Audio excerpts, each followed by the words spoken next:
9 collections later with over 20 shoes pumped out, we finally get another decent colorway. What's good everyone on YouTube, it's me again back with another video, and as you can see I've got a little microphone here so we can now start doing ASMR, and today we'll be talking about Asics Kayano 20.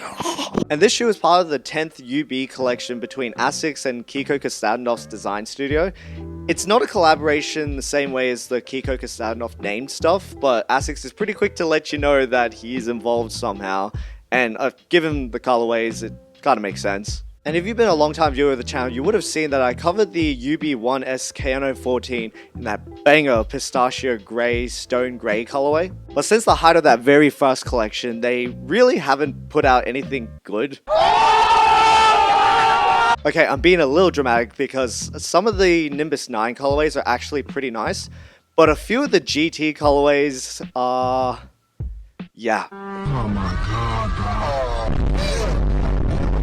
But for the 9th and 10th collection, they've decided to settle on the Kayano 20, which is at this point over 10 years old. And much like the first collection, there is only one chosen colorway among a sea of pretty bad colorways, to be honest. However, if everything was special, nothing would be special. And these shoes are pretty special.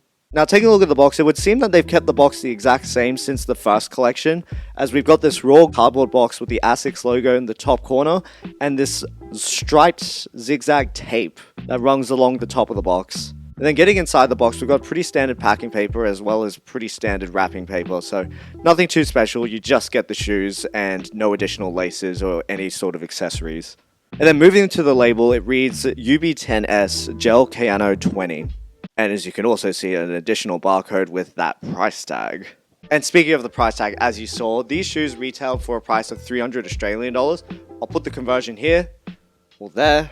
And for $300, that is very expensive, considering that like Kayano 14s are usually $230, and I kind of remember the UB1-S being, I think, like $250. So if that's any indication for the regular retail price of, I guess, Kayano 20s, I guess we'd be expecting around like $280 to $270. But I mean, if you want the look, you gotta pay for the look, I guess.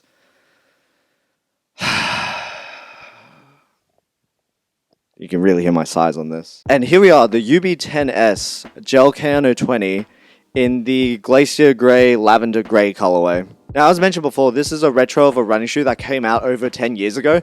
At the time of recording, I believe they're up to the Kayano 31, and they've released these shoes yearly, so it's about, I think, 11, pushing to 12 years now. And it seems like they've made a pretty faithful retro of the shoe. However, there are some minor changes and differences that are present on this particular pair. Starting off with the upper, instead of the really open mesh that would typically be found on old Kayano 20s, we have this thicker weave that's a little bit puffy, and the puffiness is a bit noticeable along the sides of the shoe, especially where the web-like fuse overlays push down on the material, leaving some of the areas to bulge out past the overlays. But aside from the changes to the mesh, the placement of all the details, such as the logo and the overlays, are pretty faithful to the original Kayano 20. Moving to the tongue, we see one of the UB details that have been added to every shoe in the collection, which is this pull tab done in a piece of tape with a zigzag pattern with the Asics logo stamped in the middle. Moving to the inside of the shoe, the lining is done in this interesting pattern that really gives the sock liner a metallic, almost brushed metal effect. And this brushed metal effect was also present on the UB1-S, as well as some other shoes, but not on all of them. Then moving to the insole, we've got this Asics logo sewn in, which is another detail present on all the UB collection of shoes. Then moving to the midsole, we've got a pretty faithful recreation of the Kayano 20, albeit with a few things missing. Most notably, the dynamic duo max that would be found on the inside of the shoe is no longer present. I believe they now just use a singular foam for the entire midsole of the shoe. Whereas previous Kayano 20s were performance runners and they would put harder foam on the instep to help with pronation, supination, one of those foot things. And an interesting detail that's been added on this particular Kayano 20 is that the midsole gel is actually speckled. So it has, in this colorway, a pretty starry night kind of feel with the deep blue along with the speckling. Then finally moving to the outsole, this is the typical running traction. However, we are missing the AHAR rubber on the heel, which is supposed to be the high abrasion resistance rubber or something like that. And then we've got the midsole shank done in a two-tone blue and sort of silvery white. So that pretty much covers the main features of this particular shoe. In terms of sizing, I did find when I tried these on that they fit a slight bit small for my liking. So I opted to end up going up half a size in this shoe, and I'd probably recommend you do the same as well. I've never worn the original pair of Kayano 20s, so I can't say if they're the exact same, but from my experience, I went up half a size. So I'm typically a US 9.5 in most of my sneakers. I bought these in a US 10, and they fit me great.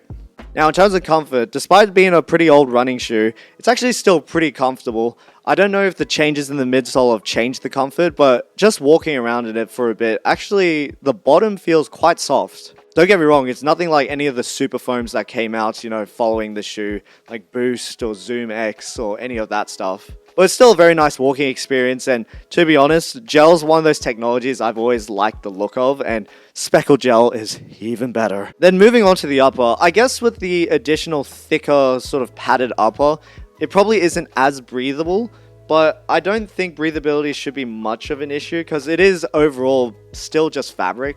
So the best way I could describe it is it's pretty much those like early 2000s to mid 2010s runner, because that's exactly what it is. But to be honest, no one's wearing these to run anymore, and that's where I get into my opinions of this shoe. And I've been saying this for many years now, but Asics has such banging silhouettes, but they really just need to pick up their colorway game. Now mind you, that UB1-S collection still kind of proved my point because only one out of those 4 colorways actually looked any good. And it just goes to further my point that a bad colorway can pretty much ruin any shoe. But over the years, Asics has really solidified themselves with the Kayano 14 with very nice classic colorways as well as contemporary lifestyle colorways. And it seems like with this particular colorway, as well as some collaborations down the pipeline, Asics is set to make the Kayano 20, I guess, their next retro shoe that they would kind of want to push. Which I'm all for, because I think the Kayano 20 has a very interesting, still futuristic look. However, I put it a little more boxier, or a little squared off and chunkier than like the Kayano 14, which is a little more sleek and agile looking. And as mentioned before, the visible gel to me is much like visible Air Max. It's one of those cool technologies that looks very visually appealing, but in terms of how much function there is, I'm not sure if it's there anymore.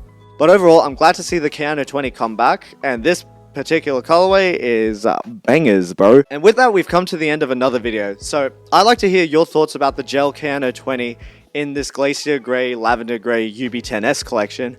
And actually, out of the whole UB collection, which is your favorite? I might go out on a limb and say this is actually my favorite because I've always been more of a blue kind of guy.